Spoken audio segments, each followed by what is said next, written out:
In terms of protections for people, we have obviously what's going on in the courts. Various, organizations are bringing a suit. Who in this in the suit that is taking place in Boasberg's court? I know that the Brennan Center is involved in dealing with Khalil. In Boasberg, who is the plaintiffs, I guess, in that case? Who is attempting to stop the deportation of these people? Yeah, that's the ACLU and an organization I'm less familiar with. I think it's called Democracy Forward. It's also a legal institute.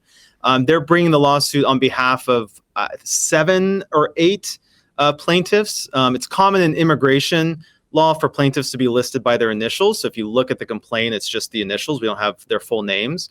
But it's several immigrants who, at the time of the complaint, were being held in a detention center in Texas, either the same detention center or a similar detention center that where the folks who were put on the flights to El Salvador, where they were being held in detention, and basically filing this lawsuit to say, hey, we are at risk of being deported under this new invocation of the Alien Enemies Act. We want to proactively, ask for an injunction so that we don't end up getting put on the plane, because we know if once we're put on the plane, we can't file a suit. So it's sort of a proactive and protective lawsuit. Injunctions are offered when if there's no court action, the damage may be permanent and irreversible. And if you're flown to a jail in El Salvador, there's a good argument that it is irreversible, at least in terms of.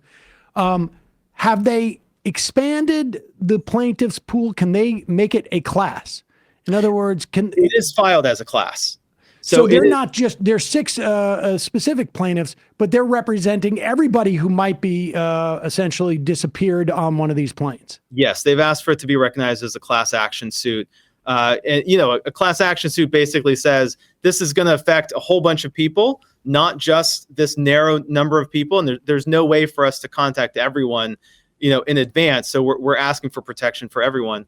And I think that's the right decision, because it is going to affect hundreds of thousands of people. It's probably a good time to just mention, because it could have easily slipped by in the absolutely overwhelming deluge of immigration news. But the Trump administration has now begun to strip Venezuelan citizens of temporary protected status. These are hundreds of thousands of Venezuelans fleeing Venezuela who, as I remember, used to be, an enemy of the United States, and the United States was trying to, welcome refugees from these quote unquote communist countries. Whatever we think about that, that was the history. I guess we were actively trying to destabilize the country and promoting a guy, Guaido, good to be the president of the country who wasn't elected, who was not elected. Exactly.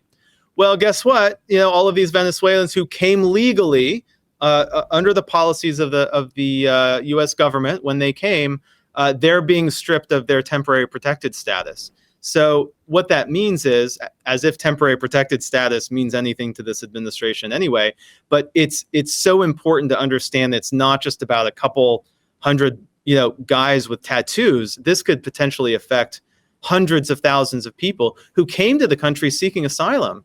And by the way, one of the most interesting and maybe underreported contradictions in all of this is that, ironically, in labeling Tren de Araguas a terrorist organization, the Trump administration had to say that they have state-like power in Venezuela. They have so much power in Venezuela that they are either state-sponsored or almost a state-like power. Well, guess what? Our asylum laws very specifically say that fleeing persecution and seeking asylum, one of the factors that contributes to the legitimacy of that claim is when your persecutor is either the state or a state-like actor, precisely Tren de Araguas, whom many people have fled to seek asylum, and now they're being lumped in and potentially deported back. So it's a weird contradictory position that the Trump administration has taken. But, they've thrown coherence to the wind, I realize. But it's important for, I think, the rest of us to remember that point. We have lawsuits as one level of protection.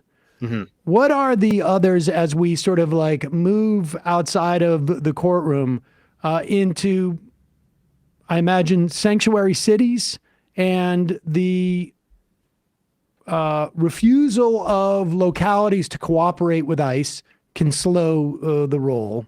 And I would imagine activists on the ground also can further contribute to sort of like getting in between ICE and them going after people. Their neighbors.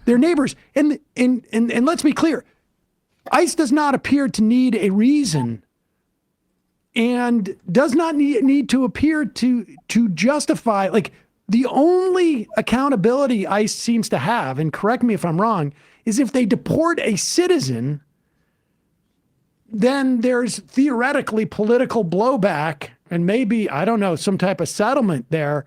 But just about anybody else, and apparently green card people, they can deport absent like some major political pushback or something that slows their roll to get this person out of the country. Yeah, it's really challenging to figure out what you can do right now if you're someone who might be targeted or if you know people who can be. I mean, a lot of organizations are trying to help people understand what their rights are in these situations. Obviously, the Trump administration is not really interested in respecting, civil rights and due process, but we have seen evidence that that's quite useful when people do understand what their rights are. We saw in Chicago when ICE tried to, do a bunch of immigration sweeps and arrests in Chicago. Thomas Homan, complained that it was harder because so many people understood what their rights were, and they didn't open the door when they weren't required to open the door, and things like that. So, give us a little bit more of a list of what those things are. Sure. So, ICE will often come to residences. For instance, a lot of lawyers really encourage immigrants, you don't open the door unless it's an actual warrant signed by a federal judge. An immigration warrant itself does not have the power to put ICE into your house if you don't invite them in. So keep your door shut unless you see a judicial warrant signed by a judge. Don't talk to ICE about your case. Don't answer questions without an attorney there. That's really important. Make sure that you have an attorney, or make sure you have someone to call. Make sure that you understand if you are stopped for some reason, have a strategy for you and your family to know what you're going to do next, because, the Trump administration and the way that ICE works, they can be very quick at putting someone in detention and moving them across the country without telling you. So you really want to have a plan and let people know things like that. There are some things on the back end that are kind of rare. Judges can force ICE to allow someone to come back into the country if they deport someone who does have a pending federal case. I have seen that happen. It's rare, but it can happen. And then I think, generally speaking, this is one of those pieces of advice that I think there's a lot of hand-wringing about, because it goes two ways. But a lot of folks in immigrant communities I know are telling folks, look, just try to avoid law enforcement, avoid emergency personnel, try to avoid those situations where you might come into contact with any law enforcement officer. Unfortunately, that has the consequence of driving many immigrant communities underground, and we don't always have that option, right? So right. That's a scary scenario. It's scary for law enforcement too, because law enforcement, very often report that they need cooperation from communities that they police to do their job. So it's a very difficult kind of thing for communities to grapple with. And then lastly, someone at a university and who has international students myself, in my classes and internships and things like that.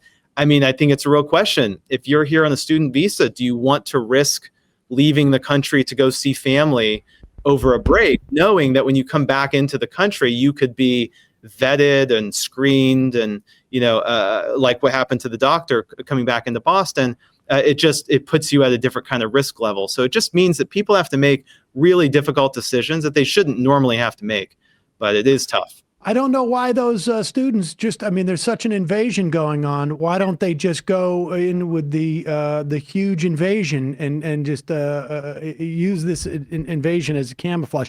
And just lastly, because it seems to me at one point they're going to have to justify the invocation of this Alien Enemies Act. Where are we in terms of what they call an invasion?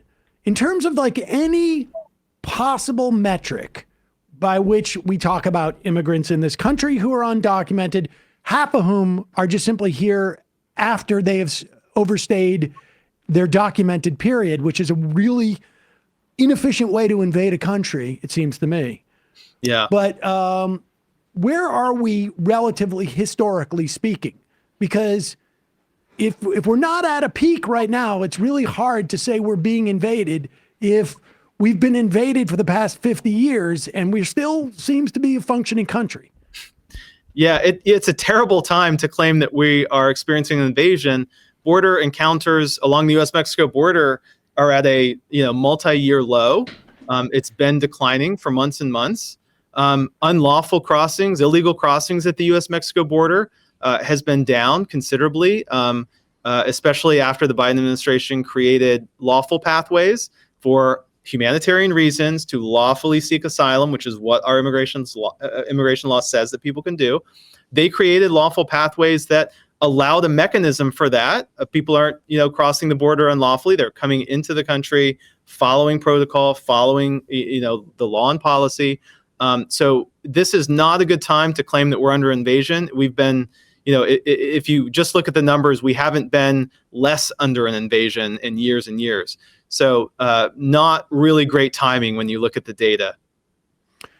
Austin Kocher, the Substack is austinkocher.substack.com. Coker. I messed you up. It's my fault. It was her fault. It's my fault. It was her fault. I have one of those hard to pronounce immigrant names, one of those for that. So, Yes, we know you're leading the invasion brigade as well. So yes. Research professor, Syracuse University. Thanks so much for your time today. Really appreciate it. We'll put a link to your Substack at the in our podcast and YouTube description. Thanks so much, Sam. Thanks, Emma. Thanks.